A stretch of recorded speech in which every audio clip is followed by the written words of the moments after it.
तो दोस्तों तय सारे बेक लट वेलकम खुश आमदीद ये नयस वीडियोस मज यथ मज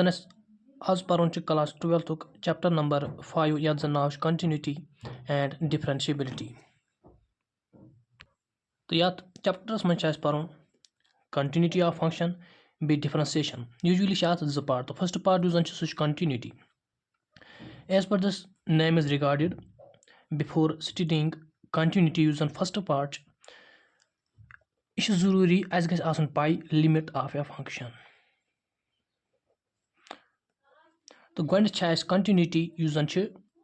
समझन ब्रो जरूरी समझन लिमिट ऑफ ए फंक्शन क्या सा गई। तो सिंपल डेफिनेशन लिख बह limit limit of a function क्या सा गई। लिमिट यह सह नंबर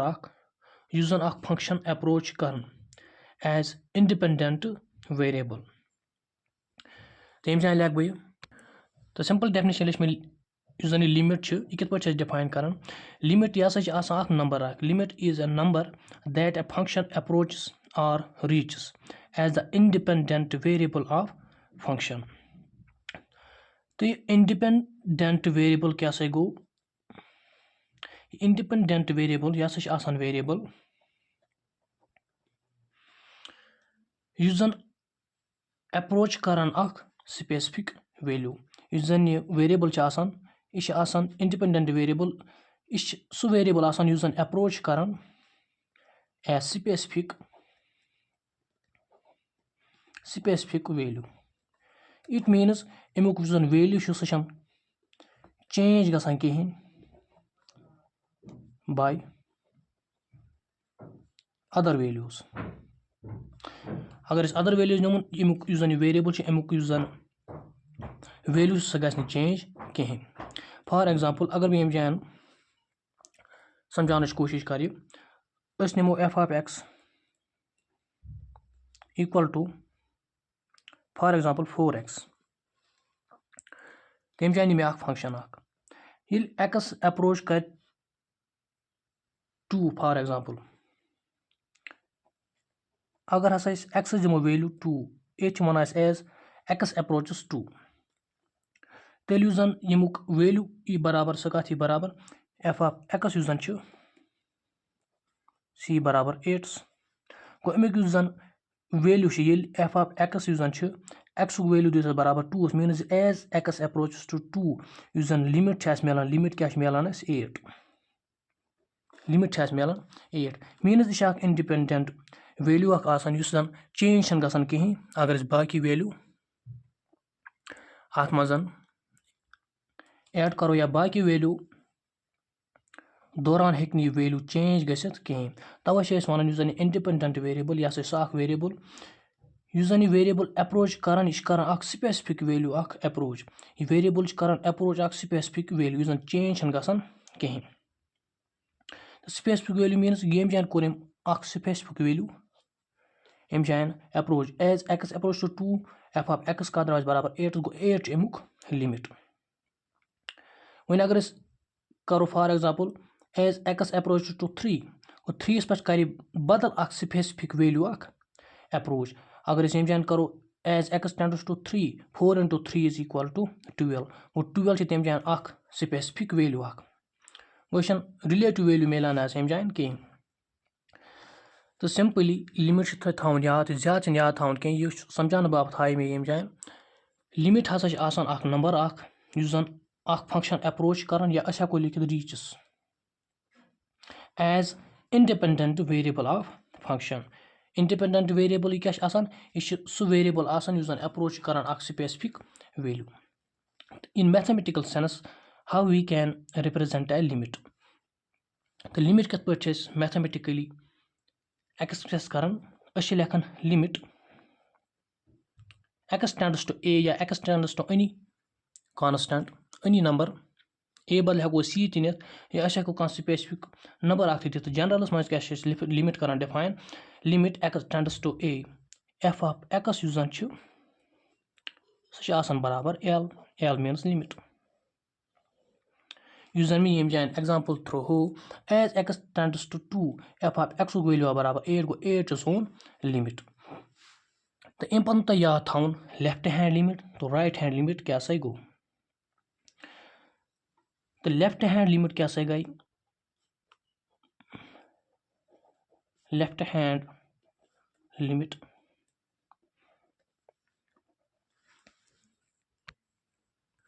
ये वेरिएबल ये कह वेरिएबल अप्रोच कर लिमिट फ्रॉम लेफ्ट,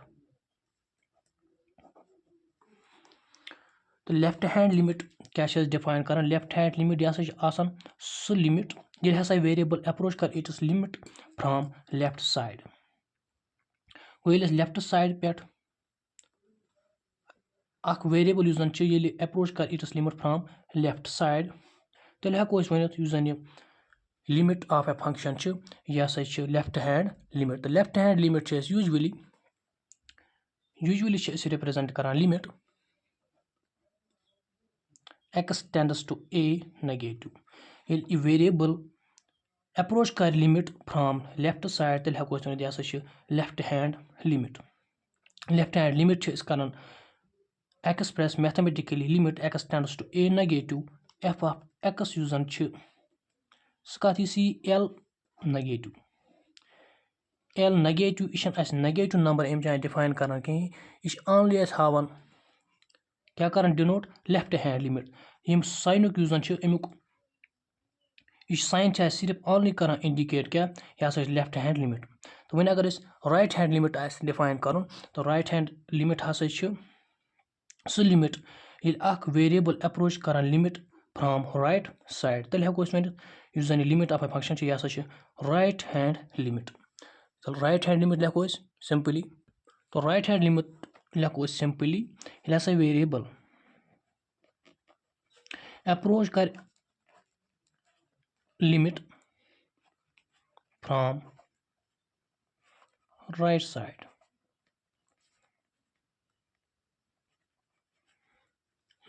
तेल हेको वनित लिमिट युस जन यह हसा राइट हैंड लिमिट, या राइट साइड न कहीं यह हेको ओनली लिखित फ्रॉम राइट, साइड लिखने जरूरत कहीं, मगर यह रिप्रेजेंट तगुन कर मैथमेटिकली लिखन limit x tends to a positive. अम जाए हेका बनित x से, मगर अम जान गस कन्फ्यूजन तवे नी अम जान a, तुम हेकु c ती नित कह बदल वेरिएबल नित। f of x युस जन फंक्शन हंद value as x tends to a positive means right hand limit f of x means function हंद वैल्यू युस जन सह कथी बराबर c बराबर लिमिट युस जन आस positive limit. Positive limit means ये लिमिट हसा राइट हैंड लिमिट। ये पॉजिटिव क्या अम जान डिनोट कर साइन कर अम जान डिनोट कि अगर अम जान फॉर एग्जांपल अम जान युस अम ब्रो एग्जांपल नी तम जाए आव बराबर लिमिट 8, अस हेको न लिखित कहीं +8 या असी बराबर 8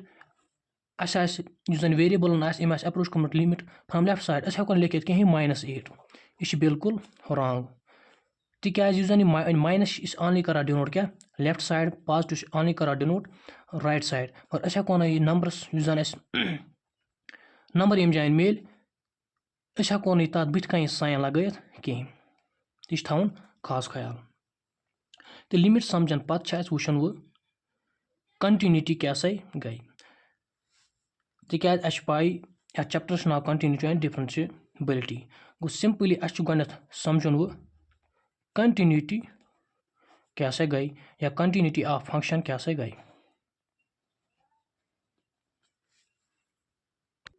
तो कंटिन्यूटी ऑफ ए फंक्शन समझन बाबत कर बह यम प्लाट ग्राफ बह कर प्लाट यम पॉइंट पे ग्राफ सिंपली कोर मे प्लाट ग्राफ, मगर युस जन मे ग्राफ प्लाट कोर मे कोर यह graph plot smoothly without lifting my pen from graph paper. It means ये हसा ग्राफ हेको कुन फंक्शन हंद ड्रा कर विदाउट लिफ्टिंग आवर पेन, तेल हेको वनित युस जन फंक्शन यह हसा कंटिन्यूअस फंक्शन। मीन्स युस जन फंक्शन यह कंटिन्यूअस, इट मीन्स अत मे कुन जाए गैप। फॉर एग्जांपल यह फंक्शन पे पेन तुलन थोद पे ब्या फंक्शन इत कन, गो यम जान आयस गैप अस पे यम जान पेन युस जन पेन पे तुलन थोद, गो इट मीन्स अस हेक कंटिन्यूअसली यम फंक्शन हंद ग्राफ ड्रा करित कहीं तेल हेको वन इस जन फंक्शन यह कंटिन्यूस फंक्शन कहीं तो यह कंटिन्यूस फंक्शन यह कंटिन्यूस फंक्शन कहीं नॉट कंटिन्यूस फंक्शन अगर सिंपल डेफिनेशन अम जाए लिख कंटिन्यूटी ऑफ फंक्शन क्या गई तो अम जाए लिख मे continuity of a function simple definition function is said to be continuous इस जन मे वोन अताम थी फंक्शन हसा तेल continuous at a fixed point कुछ पॉइंट्स पे function continuous function if we can draw graph of function around that point without lifting the pen from the plane of paper this is simple definition अस हेको वन तेल function हसा continuous function कुछ points पे ये हसा तमुक graph हेको त्रयित without lifting our pen from the graph या pen from the plane of paper usually plane of paper से पे ग्राफ या ग्राफ पेपर्स पे graph of a function draw कर तेल हेको वन सह फंक्शन यूज सह कंटिन्यूस फंक्शन तो मैथमेटिकली कित पे फंक्शन डिफाइन कर तो लेखन ये हसा लेफ्ट हैंड लिमिट दोम डेफिनेशन मैथमेटिकली अगर वन फंक्शन हसा continuous function then how can we discuss या कित पे हेको सह how can we show that function is continuous function for that खतर कंडीशन उस जन लेफ्ट हैंड लिमिट यह हसा गई बराबर राइट हैंड लिमिट उस जन अताम थी core discuss left hand limit क्या गो तो राइट हैंड लिमिट क्या गो ये वेरिएबल अप्रोच कर it's value from left side तेल हेको वन यह लेफ्ट हैंड लिमिट ये सह वैल्यू कर अप्रोच फ्रॉम राइट साइड तेल हेको वन यह right hand limit right hand limit बराबर RHL means left hand limit as barabar RHL means right hand limit is equal to value of function us zan function sah barabar RHL is equal to LHL tel heko wan function hasa continuous function this condition is very important us zan question must use guys अगर तत question मज आमुत प्रश्न check continuity of the function तो क्या करो कड़ो left hand limit right hand limit तो पत वो वैल्यू ऑफ फंक्शन उस जन सह कत बराबर अगर हम त्रोनवे चीज बराबर सेम हम त्रोनवे चीज equal left hand limit is equal to RHL is equal to value of function then we can say उस जन function given function is continuous function वन अगर यह करो डिफाइन सिंपल डेफिनेशन लेखोस अमिच लेखो ये हसा left hand limit of a function बराबर right hand limit of a function and x equal to c means कुछ पॉइंट्स पे and then f of x मीनस value of function is equal to RHL is equal to LHL then we can say function is continuous function तो अस लेखो simply if तम जाए लिखो if left hand limit and right hand limit and value of function at x equal to c exist कर बे हसा equal हसा त्रोनवे equal to each other then we can say a function is continuous function या हेको लिखित function हसा त्रेम definition बह one तो जरूरी याद थवन कहें तो मेन डेफिनेशन यह तो समझन बाबत जरूरी फिजिकली यह डेफिनेशन याद थवन या हेको वन फंक्शन हसा कंटिन्यूस ये कंटिन्यूस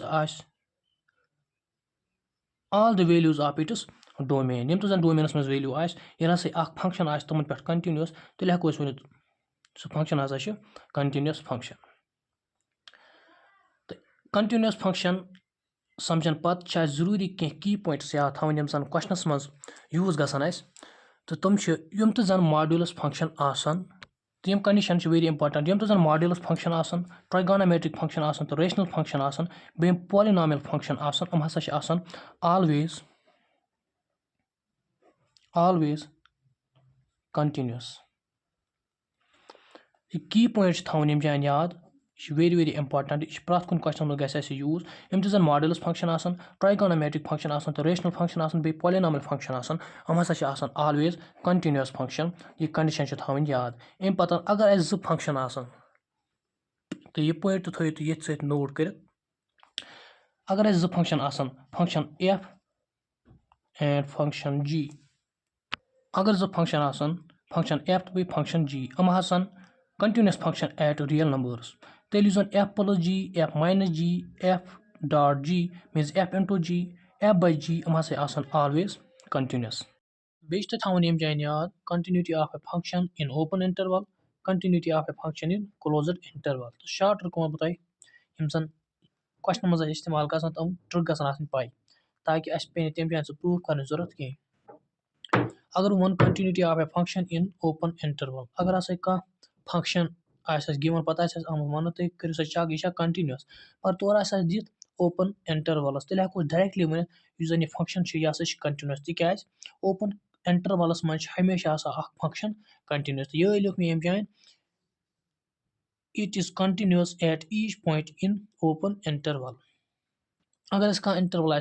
दित फॉर एग्जांपल अस आमुत कह फंक्शन दित f of x तो अस आमुत वन तुम करो सा चेक यह continuous at x is equal to for example x is equal to 1 2 3 मगर यह ओपन इंटरवलस मज therefore अस हेको तेल वन तत तिस कारण हेको अस वन at that time यह फंक्शन हसा continuous because it is in open interval तो पच दोयम condition continuity of a function in closed interval वन अगर closed interval for example closed interval हाँ यम जान अगर अस आमुत वन तुम करो सा चेक फंक्शन यह continuous at a b c या कह नंबर हेको जान मगर यह क्लोज्ड इंटरवलस मज तम जान क्या कर चेक कर यह function is right continuous at x is equal to a अगर अस function right continuous at x is equal to a या बे दोयम कंडीशन अत खतर यह function is left continuous at x is equal to b that is अगर अस लिमिट लेफ्ट हैंड अगर लेफ्ट साइड वो सॉरी राइट साइड वो गो या लेफ्ट साइड हेको वो अगर अस कह फंक्शन दित अस आमुत प्रश्न तुम करो सा शो यह कंटिन्यूस फंक्शन मगर क्लोज्ड इंटरवलस मज अस क्या चेक कर अगर अस क्लोज इंटरवलस मज प्रश्न आमुत अस वुचन यह function right continuous at x is equal to a means यह जन यह गोक एलिमेंट फर्स्ट एलिमेंट आस कर चेक यह राइट कंटिन्यूस सू लिख मे limit x tends to a positive means right f of x is equal to f of a गोक करो जी चेक पत वो यह जन फंक्शन यह left continuous at x is equal to b यम जान मे जी एलिमेंट हेको त्रे नीत तन लास्ट एलिमेंट अस वो तिस गर यह left continuous mean limit x tends to b negative denotes only left continuous f of x is equal to f of b अस वो तिस गर x tends to b negative f of x सह गई बराबर f of b तो अम पन क्या वुचन अम पन वुचन बे वुचन तम सात जन यह फंक्शन यह गई कंटिन्यूस इन ओपन इंटरवल ये त्रोनवे कंडीशन फुलफिल कर फंक्शन तेल हेको वन जन फंक्शन यह कंटिन्यूस कत मज इन क्लोज्ड इंटरवल अगर ऑनली आमुत प्रश्न तुम करो सा चेक या तुम हूँ सा जन फंक्शन यह कंटिन्यूस इन ओपन इंटरवल तेल हेको डायरेक्ट तिस गर वन ओपन इंटरवलस मज हमेशा फंक्शन कंटिन्यूस तो वन अगर आमुत प्रश्न क्लोज्ड इंटरवलस मज तेल तिस गर या अगर फंक्शन कह दित अस वुचन यह कंटिन्यूस मगर सह और दित क्लोज्ड इंटरवलस मज और फंक्शन दित तेल हेको तिस गर वन जन फंक्शन यह कंटिन्यूस ये लेफ्ट कंटिन्यूस राइट कंटिन्यूस बे कंटिन्यूस इन ओपन इंटरवल तो यम कंडीशन याद थम तम गसन क्वेश्चनस मज यूज तो आई होप तो सोरी क्लियर गोमुत तो अजुक वीडियो करो ये इख्तिताम तो डायरेक्टली करो वन एक्सरसाइज 5.1 स्टार्ट यम जन कंसेप्ट्स 5.1 मज यूज गसन तम कंसेप्ट्स कर मे यम जान सारी डिस्कस तो वन अम पतन हेचुन राइट हैंड लिमिट तो लेफ्ट हैंड लिमिट कित पे कड़न तो तथ खतर बेसिक सिंपल रूल तो सह हा बह यम जान तो यम जान हा बह how to evaluate left hand limit तो स्टेप 1 मज क्या कर सिंपली स्टेप नंबर 1 मज आसान कह function limit x tends to for example नमो वनस ए नेगेटिव क्या नमो यह लेफ्ट हैंड लिमिट मे अताम डिस्कस कोर लेफ्ट हैंड लिमिट जन x डिनोट या x टेंड कर या x अप्रोच कर कह वैल्यू तथ पे नेगेटिव साइन तो एफ ऑफ एक्स सिंपली लेख में limit x tends to A negative f of x function नी में तो अस कर evaluate L H L simply और इथे कन फंक्शन दिख तथ लिमिट ती दिख तो अस अगर लेफ्ट हैंड लिमिट इवालुएट कर फाइंड कर तो क्या लेखन limit x tends to A negative mean उस वैल्यू तथ नेगेटिव पे माइनस तो F of x as it is तो अम पतन क्या कर put X equal to A minus H यह लेफ्ट हैंड लिमिट ये हेको नेगेटिव थी तो नेगेटिव जरूरी थवन कहें पे कर as x tends to A negative तक लिमिट और दिख as x tends to A negative X बदल कोर पुट ए माइनस एच गो क्या करो तेल एक्स बदल पुट करो हम जान X tends to A negative X बदल करो put A minus is equal to A negative minus H ये ग कैंसल एच उस सह कत बराबर सी बराबर जीरोस तो वन ये एच टेंड कर जीरोस ये हसा एच वैल्यू एच कर अप्रोच वैल्यू जीरो तेल उस लेखो स्टेप सेकेंडस मज वन ये एच कर वन लिमिट एच ये टेंड कर जीरो तेल उस एफ ऑफ एक्स उस सह कत बराबर एक्स बदल ए माइनस एच तो यह थवन यम जान अस याद गोनी फंक्शन और दिख तथ लिमिट दिख अगर लेफ्ट हैंड लिमिट कड़ो limit x tends to value तम जान गिवन तथ थो पे नेगेटिव नेगेटिव मीन यह left hand limit f of x as it is तो एफ ऑफ एक्स बदल क्या लिखो ए माइनस एच वन अगर राइट हैंड लिमिट कर तम जान लिखो x equal to a plus h for right hand limit अम पतन क्या कर as x tends to A negative ये एक्स दिमो वैल्यू ए नेगेटिव यम जान पुट कोर्मुत already x equal to A minus H गो एक्स बदल ये लिखो ए नेगेटिव गस कैंसल एच वैल्यू बराबर जीरोस सेकेंड स्टेपस मज क्या कर तक कोर वो लिमिट पे लेखन h tends to as limit h tends to zero f of x उस सह कत बराबर सी बराबर ए माइनस एच तक ए माइनस एच ब्रो हम जान पुट कोर्मुत स्टेप नंबर थर्डस मज क्या कर यूजली कर सिंप्लीफाई मीनस एच बदल दिवान यम जान वैल्यू जीरो इस जन यम जान जीरो क्या अगर बदल कह लिमिट यम जान सू लिमिट यम जान कर पुट तो सू गो सिंप्लीफाई कर step second I hope it is all clear to you. बे अक वन बह लेफ्ट हैंड लिमिट इवालुएट कर तो अस क्या कर स्टेप नंबर फर्स्टस मज और फंक्शन दिख लिमिट तो दिख कर limit x tends to A negative means उस जन और नंबर लिमिट दिख तथ फॉर एग्जांपल दिख यम जान हाँ फॉर एग्जांपल दिख 2 गो निमो limit x tends to 2 negative f of x बदल क्या करो पुट ए माइनस एच तो एज एक्स वैल्यू दिमो ए नेगेटिव मीनस उस नंबर यम जान फॉर एग्जांपल थो 2 नेगेटिव गो एक्स वैल्यू ऑलरेडी पुट कोर्मुत ए माइनस एच मीनस करो एक्स वैल्यू वनकस पुट 2 माइनस एच ए बदल लिखो 2 तम जान लिख ए बदल 2 गो 2 गस कैंसल एच वैल्यू बराबर जीरोस गो ये पे एच टेंड कर जीरोस एच कर अप्रोच जीरो तेल उस एफ ऑफ एक्स तम बदल क्या लिखो a minus h means 2 minus H